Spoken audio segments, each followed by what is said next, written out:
Hello and welcome to Hearts Wide Open. The Men's Health Podcast. Yes. Today we are here with another episode of Hearts Wide Open, and we're going to talk about coping with negative people and negative energy around us. Interesting topic that you chose, man.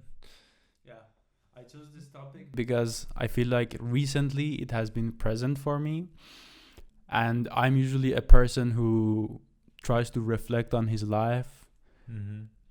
I wouldn't say every day, but I think every week I sit down and try to really write down how I feel during the week or how I feel in general during the month. Am I doing what I like to do? Is it in correspondence with my values or not? And recently, I wasn't feeling very well. Okay. I wasn't feeling very well, and this has been going on, I think, for the last 3, 4, 5 months. Yeah, I was trying to write down to see what are the reasons that I'm not feeling well. So it's like a self-reflection that I usually do. And I realized one of the big reasons is the people that were around me. I felt like at some point in my life, I was surrounding myself with people who had negative energy, or they were constantly talking negative about things.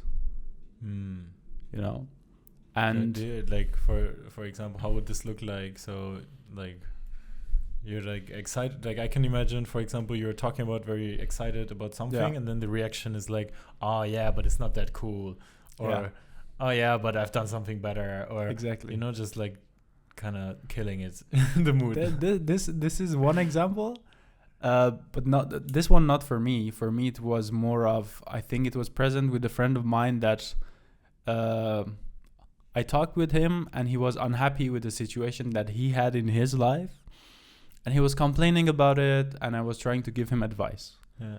Right. And at the end, he was like, "Yeah, but actually, I don't have time to fix this." I was like, okay, well, then maybe it's good to accept it. And then I met with him literally 2 weeks after. He brings in the same negative energy, and he's like, he talked about the same thing, the same topic that was bothering him 2 weeks ago, bringing the same vibe. And I was like, yeah, I don't know what to do. And again, I told him, okay, maybe it's time for a change. But he always brought the same excuses. And at some point, I felt every time I'm meeting this person, I'm getting this negative energy and negative vibe from him. And it's like every time it drains you, you know? Yeah, I can imagine. It's like super tiring exactly. If someone's just complaining all the time. Yeah. I do think there are some situations where that's probably okay. Yeah. But, No, I think it's a natural part of a relationship. I think any relationship that you have in your life, it has you give something, but you also get something from it, right? Probably, like I think in the relationship that we have together as friends, sometimes I call you and I'm like, hey Dennis, this is what's present in my life and I don't like it, and you listen to it. So I always look at it as you absorb a little bit of my negative energy, and sometimes you give me advice, or sometimes you're just there to listen to it. But also I do that for you sometimes. Sometimes you call me and we do the same thing the other way. And other times we just go out when we have a good vibe and everything is fine, you know. But for me, it's not like always a negative vibe. It sounds like there's a bit more exactly different type of moods also present for us. No, definitely. I mean, I have my moments when I'm also super negative about something, and then I'm just complaining, and sometimes people give me advice, but then sometimes I'm also like, I'm not actually looking for advice. I'm just venting. And even if the person I'm talking about, if I'm talking about a person, I'm like, oh yeah, they did this or they did that, like, you know, it doesn't mean that I don't love them. Like, like also sometimes I'm like, oh, Surush, man, come on, you know. But it's sometimes it's just venting, you know. At the end, I think a healthy part of it. Doing a healthy amount of, I would say, negative talk or complaining, I would say, is normal. But then the question is, how would you recognize it if it's constant? Yeah, so basically there's different types of being negative, like just venting, I don't know, going through a period of negative emotions, or like just constant negativity, right? It's like there's 3 levels. Yeah. And your question is how to recognize them? Yeah. Oh, yeah. That's a good one. I think for me, first of all, I feel it's very hard sometimes to recognize it if you're on autopilot, because I've also been the guy who is spreading negative energy for a moment or for a period, and then realizing that yourself is very hard, actually. Like, I'm then sometimes looking back and I'm like, what the fuck? Like, I was this negative for this long and people still wanted to be friends with me. That's incredible, you know? So, yeah, I think recognizing it in yourself is really hard. It's easier to recognize it with other people, because then you feel the impact more on yourself. Cause yeah, but that's what I mean. Yeah, if I'm in a good space and you're spreading negativity, let's say, then I will feel it because I'm in a good space. And now I feel your heaviness coming upon me. I'm like, what is this? Where is this cloud coming from? And then, yeah, then from there you need to, well, once you recognize it, I think you learn how to, yeah, there's different things you can do with it, or how you can react. True. So then you're saying it's easier to actually recognize it in someone else by just listening to them, or being around them. Yeah, I think the hardest is probably if you're doing it and other people around you are also doing it. So everything's just negative. So negative is your normal, you know? That's true. Like, negative is just what you normally have. And then how do you then know that you're negative? Do you think that's maybe a definition of a toxic environment? That people are constantly negative and it becomes a loop? Yeah, I find the word toxic is a very extreme word, but it definitely... Or maybe overused? Also overused probably, but I think it definitely goes in that direction. Yeah. I think if you always... people around you are always negative and you're always negative, then like I don't see a very happy life happening. And no, I think that doesn't like lead to anything, so... So we briefly talked about how you can actually observe it, that people are bringing a negative energy to a talk, to a hangout, which is, as we talked, is a natural part of any relationship. Not everything is candies and unicorns and always positive. But then the question becomes how to recognize if this person is being overly negative, if they're going to a rough patch, or is just being so much negative and talking about the difficulties of life and whatever they're going through is a part of their personality. Yeah. I don't know if you have ever experienced this, or if you consciously thought about, oh, is this really my friend? And has he always been like this? Yeah, I think I definitely recognize it in different relationships with family, with friends, with colleagues, work, even clients of mine. And as we already established, recognizing it in the first place is the hardest, I think, especially well from yourself, but also from others, to realize, oh, this person has been talking negative. So yeah, I think if it's still like the first time and you just realized it, it's good to keep observing for a bit longer. You know, not immediately jump to conclusions. Oh, this person is completely depressed, or judging them quickly. Yeah, this person had a bad time, or something like this. Like, I think observing, and maybe it was just a sentence or 2 sentences or 3, and then it changes again. This I would probably negate a little bit, but if it's something deeper, it will come back, and it will come back more and more and more. So what you mentioned, your example with your friend, that he had all these problems that he was complaining about, then weeks, months later, still the same, and you're entering the same loop and have the same conversation again, I think that's then a sign of, okay, this person is maybe either going through a period that like they're not that happy with things around them, or like and then if it carries on for more than that, I think at some point it's maybe even a condition and becomes part of you.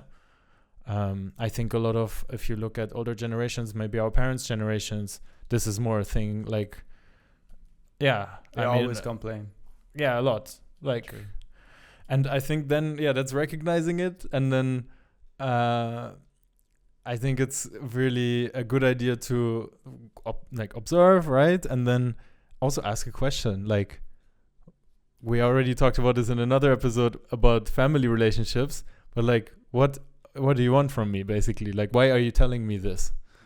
And this invites the other person to reflect, why am I actually saying this, and why am I actually asking this person to listen to me? And then also can give you clarity on why you are here.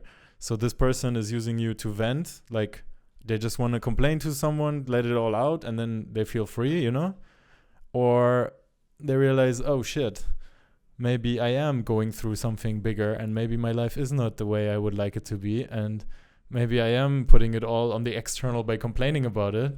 Maybe there is some work for me to do here, Yeah. And in that case, you can also ask, like, do you want me to just listen, or do you want me to give you advice, like, or my opinion, And I think that's what makes our relationship very beautiful. That I think in the beginning we didn't do that at all, but I think we're constantly improving and also learning how to communicate more like this, So I ask you, like, so, yeah, what do you want? Yeah, or I make you aware, like, you've been complaining 3 months about the same thing.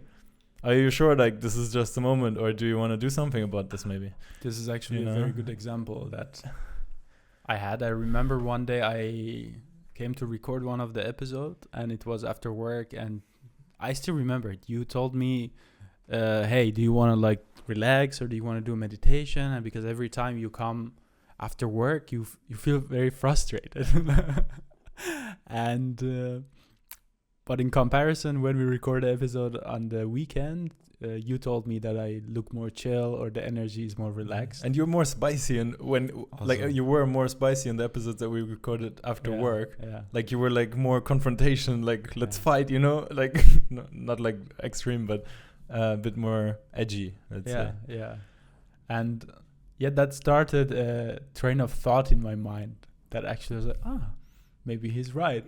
Because I remember also in my relationship, whenever we met, I told my girlfriend that, hey, I need like half an hour to an hour to wind down before we can have a proper conversation. And I remember I was complaining for such a long time about situations at work, stuff that I was not happy about, especially to you, and also to some other friends. But I remember a lot of people said, go on, continue, because it was a new role for me. And of course it comes with its own difficulty because things changed. And at some point I literally became self-conscious about complaining. Like, you would call me, say, hey dude, how are you doing? I wouldn't say anything because I felt bad that I complained so much about it. So I kept it more inside of me. Is that a good solution, or like how does that turn out? Because I can feel like it wants out probably as well. It wants out for sure. But then, I don't know, after 3 months, it was so much negativity that I felt like, bro, like, I'm done talking about this. I'm going to give this literally a timeline. Okay. Which is also maybe a good bridge to the part that what can we do about it, right? I think, well, we can talk about what can I do about it as the person who constantly complains. At some point I was so much talking negative about stuff and bringing negative energy that I was like, I have to do something about it. And you either have to, if you're not happy about the situation, I feel like you either have to accept it, like accept the pain that you are in because it's a part of the situation, or change something, right? And let it flow or deal with it. Exactly, because there's no other way. Yeah, well, And- you can keep it in and just make everything more Yeah, negative. Like, but that's yeah. just the more pain. Yeah, exactly. It's like a constant pain. Yeah. You either accept it or let it go. Well, change, not just let it go. Yeah, I meant more like let it flow through you and not Hold it back. hold it. Yeah, Yeah. hold the pain. Yeah. Alright. And yeah, at some point, I was like, okay, if I'm complaining this much, it's time for actions. Something needs to be changed. Otherwise, there's 1, 2, 3 months of difficulty for something. But if I'm constantly not happy, there's something that needs to be changed. Mm-hmm. And then I gave myself, I remember I wrote in my journal that, okay, this is how I feel now. This is what I'm going to change. I'm going to do more of the stuff I like. This is how I'm going to talk to people. And I'm going to reevaluate the situation in a month. And I did it. And I was a little bit happier. Things changed. I was like, okay, I'm going to keep going with this. This is how I feel. I'm going to change this X, Y, Z, stuff that I was not happy about. And now I'm going to give myself 2 months to see if I still like it. And after 2 months, I didn't like it. I was still unhappy. I was still talking negative about it. And during my trip, I had this clarity of, okay, maybe it is time to let go. That vacation you just came from. Yeah. The vacation that I just came from, that I was traveling solo for like 3-4 days, gives me a lot of time to really reflect on a lot of things. And I also talked to a lot of people that love their job. For me, it was just crazy. I met a English teacher from Ireland. Shout out to Jamie if you're listening to this. And the way he was talking about how he loves, he was teaching English to immigrants, like the Turkish and from every nation that came to Ireland, and now they want to learn English as a second or third language. And the way that he was just talking about it was so passionate that I was like, wow, this is crazy. Like, just meeting this guy. And I was also at some point passionate about what I do. So I was like, okay, maybe this is really a sign that this is not my thing and I have to change something. Right. So that's where it was the decision that, okay, I have to let go of some of the stuff. I have to change some of the stuff so I can truly accept and appreciate my life. And that's what I did. And now I'm happier. I'm just complaining. Good to hear. Yeah, but I'm curious, how was it from your side? I don't know. Your story. Yeah, so you like now me I'm complaining. I'm talking from the perspective of the friend. From the friend, yeah. Yeah, so well, you came, I think it was pretty soon after you started this new role, where you took some more responsibility, etc., moved up a level or so. And you went from only executing to also managing others, right? And I think in the beginning, I think you started complaining the first time after a few weeks, after the honeymoon phase, so to say. And then, like, well, you had a really good time the first few weeks. And then after, you're like, yeah, but this is not feeling right. And this person is maybe not so easy to work with. And I'm not, like, I don't get the full picture. I don't want to go into details of this. But you started complaining. I was like, okay, cool. Once, fine. Twice, fine. Like, this can just be a bad day at work, and I'm the first one you see, you vent. You know, when we recorded after work, for example, like I was the first one to see you after work. Sure. I think after a month or two of doing this, I told you for the first time, hey man, like it's not a joy to always have this conversation with you.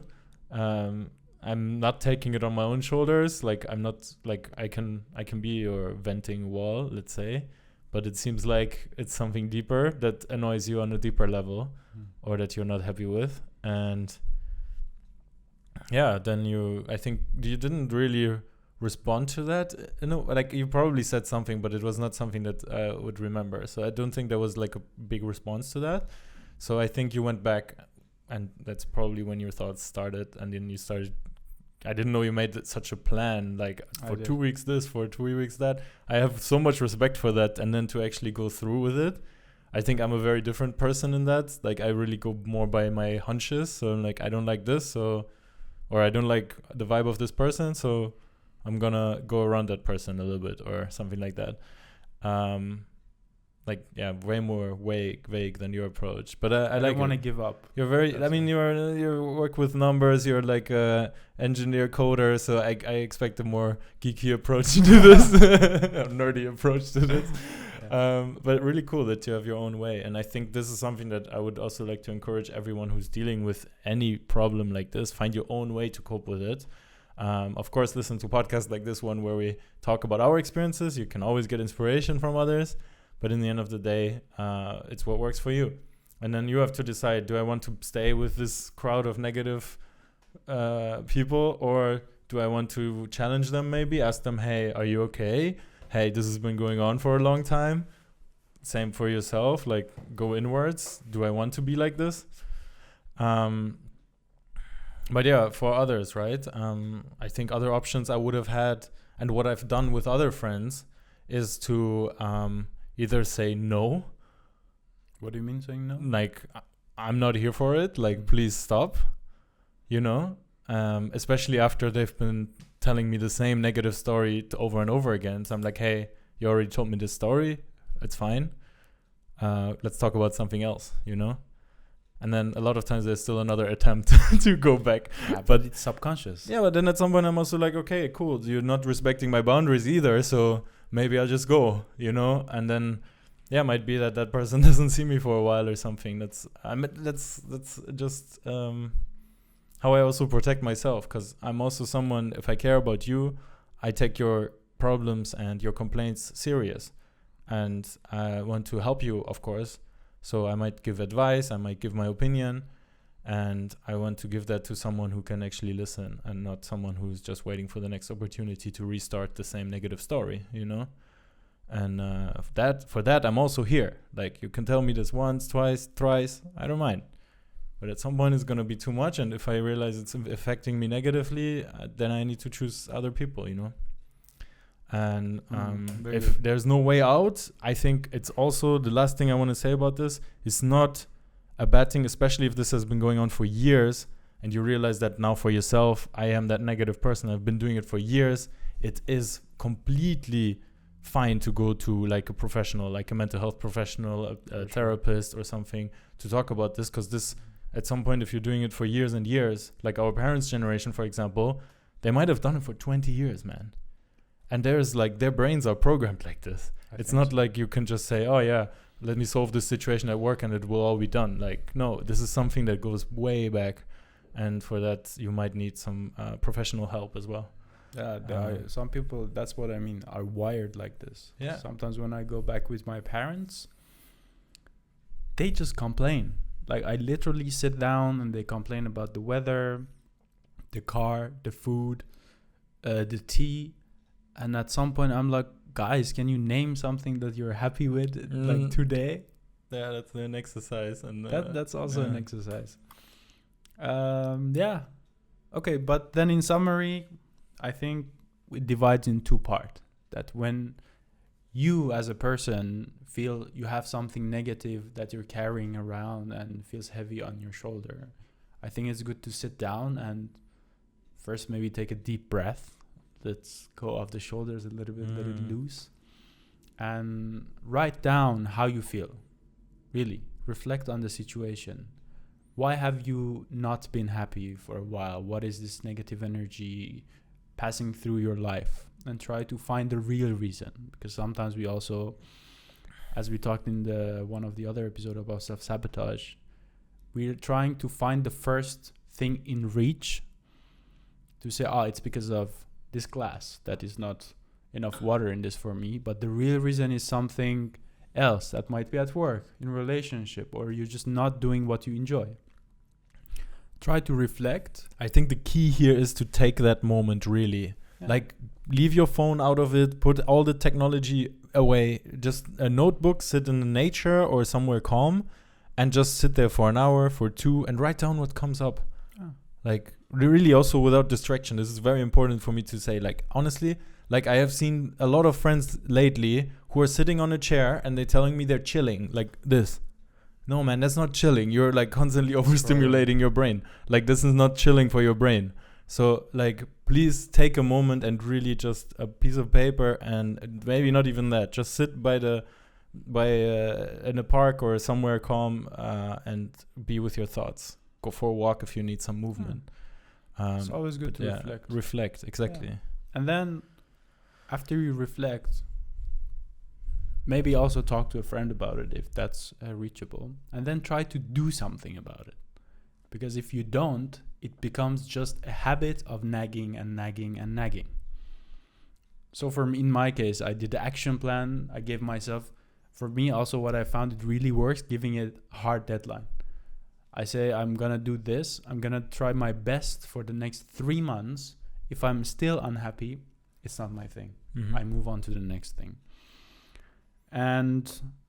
But this is also the similar approach that I mentioned with friends. Like if someone comes complaining, at some point you also say, okay, I'm going to see. Okay, no, this man is just too negative for me. True. And then you go. It's the same with it. Yeah, nice. And I think if you find yourself constantly seeing the negative, because also I think it's a human thing that we see the danger or the negative in things often. Yeah.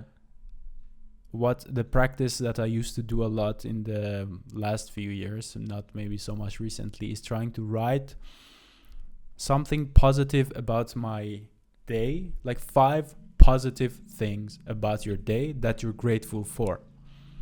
And this brings you so much, first of all, to the now, the day you lived today, and really forces your brain to look at the positive, like the bread I ate this morning, the water I drank, the air that I breathed, like simple thing, the time I spent with you. Yeah. And if you do this for a while, I found it really forces you to, and sometimes you cannot come up with 5 things, but you have to push. Mm-hmm. And it really also brings this habit of trying to look into the positive of things in people. I think this is from the perspective of self. If you are dealing with negative energy and negative things and general things that are hard for you in your life, and from perspective of a friend, I think it's good to listen. First of all, be there for your friends. If they have something going on in their life, try to ask them what you said. Are they going through something rough? Which maybe it was the case for me. Listening doesn't mean it becomes your responsibility. No, not necessarily. Feel happy for you. I mean, shouldn't feel happy. Shouldn't feel like heavy, like a burden for yourself. Yeah. And if it starts feeling like that, it's good to address it with your friend and ask, hey, are you just wanting me to listen? Because then you can let it go. Exactly. Or do you want a solution? But then, yeah. Then you can give advice. Exactly. Yeah. What we already mentioned. Exactly. And if this talk is becoming too much, maybe then you can just set boundaries. Say, hey, I can listen to your stuff maybe for once, twice, 3 times, but okay, I really don't have also the energy of listening constantly to this negative talk. So maybe it's time that you do something about it, or we can come up with a way to solve this. And I think those are the ways that I have in mind. And if somebody is you still telling this stuff to someone and they're constantly still being negative, for me, I don't want that person in my life. I think for me, those are the constantly draining relationships that I don't like to have. I mean, we need to take care of our own health first, and then we can help others. It might feel romantic to think, but I help my friend, etc. I listen. If you're putting yourself under the bus, then you also are not in a position to actually help. And sometimes you just need to cut people out as well. Do you remember one time when we went back to Germany and I took you back to my place and we met up with some guys in the evening? Yeah, cut them off, man. Like, honestly, this is also an interesting story that we went together, right? Sure. So, like, some old friends from way back in the day from me that I haven't seen also for a while. And we started hanging out. It was late. And at some point, the conversation just went to a place where I was like, what? Like, I'm here with my new friend, Surush. I want to show him my home. And then these guys are just talking negative and making conspiracy theories and like in their own loop.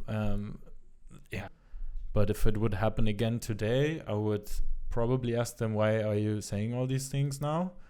And what do you want from me? Like, if you need help, I think it's better to speak to a professional, because I do think that you're going down a dangerous path here with yourself. And I still believe that. I'm not in touch with those people. So I don't, maybe they're listening. In that case, I hope you're doing well. And if you're still feeling like this and the world is against you and everything's negative, then maybe, take some time with yourself and change something, or like even see professional help, because oh, that felt a bit heavy now, because it's the first time I really talked about that. Let's take a moment to let go of the shoulders, because it's always the shoulders tensing up. The shoulders is for me actually one of the first part that tension up, and then goes up the neck.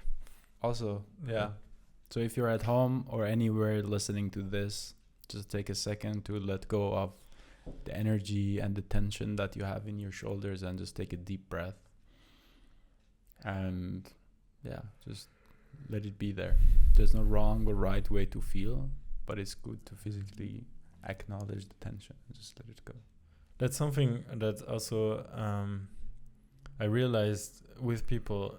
That's one of the indicators when I realize, oh shit, there's negative talk going on here, or there's some negative energy, is when sometimes I don't realize it, but then my shoulders are telling me, my body realizes before me.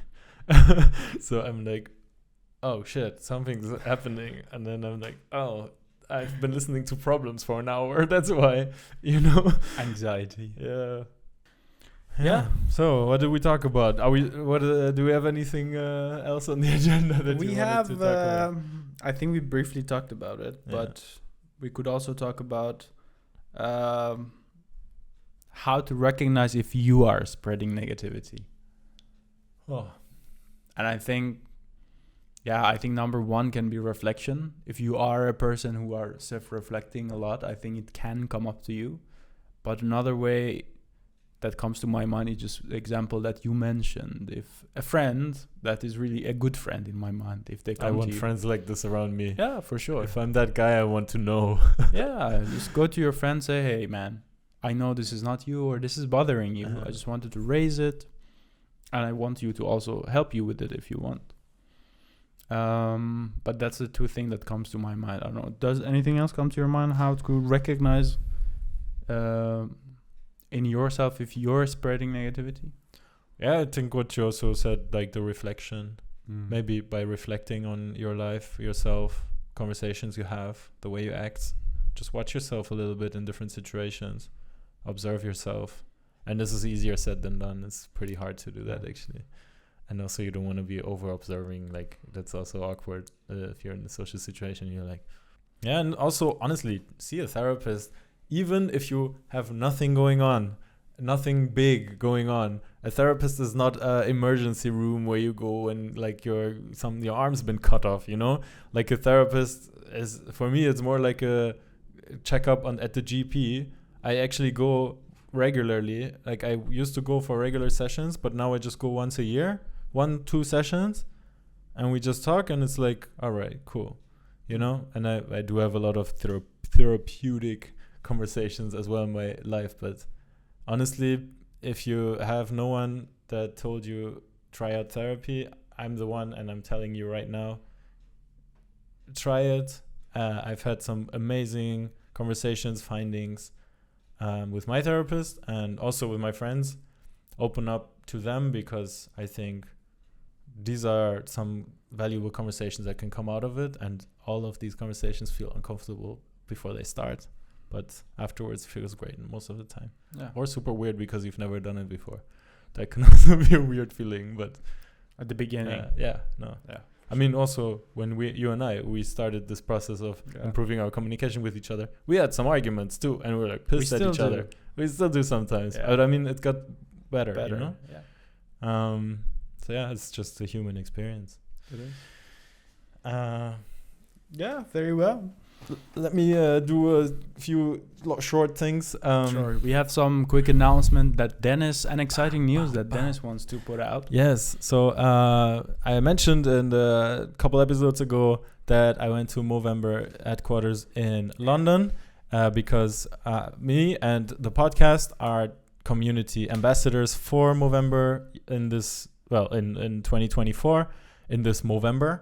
But I want to tell you that you can get involved because you can join our team on Movember.com and start your own fundraiser, or you can donate to our campaign, the Hearts Wide Open campaign, which will be linked in the description. It's already live, and you can donate money to our Movember campaign. We are raising money for men's health. This includes mental health, testicular cancer, prostate cancer, suicide prevention, all these amazing causes around men's health. And we're trying to support them with our campaign, and we're trying to raise a lot of money this year. So do help us out. Any amount counts. Looking forward to see what we can do. Last year we raised, I think, 250 euros.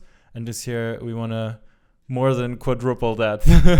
Let's go. We're looking forward to your support. Yes, 100%. And you can also see, if you go to our Movember page, that we already recruited some people for our team. And there's also a really, really fun collaboration coming up with another guest that you will see in the future, who's right now going around the world by bike. You're going to see him on the podcast, and we are doing a really fun campaign during Movember. It's called the Healthy Man campaign.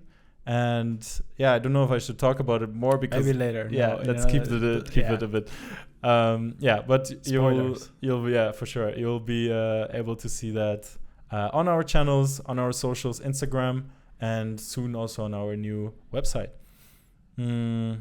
Let's go. As always, don't forget to review this podcast 5 stars, subscribe on YouTube. We love you, and let's make some noise for men's health, and let's make sure that these conversations reach more people, and that we can all heal together. I would love that. Let's do it. I mean, we're already doing it. Doing it. Great. Thank you, sir. Yeah, lovely. Brother. Thanks for the positive vibes. Sure. And see you guys in the next episode of Hearts Wide Open. Peace out. Bye.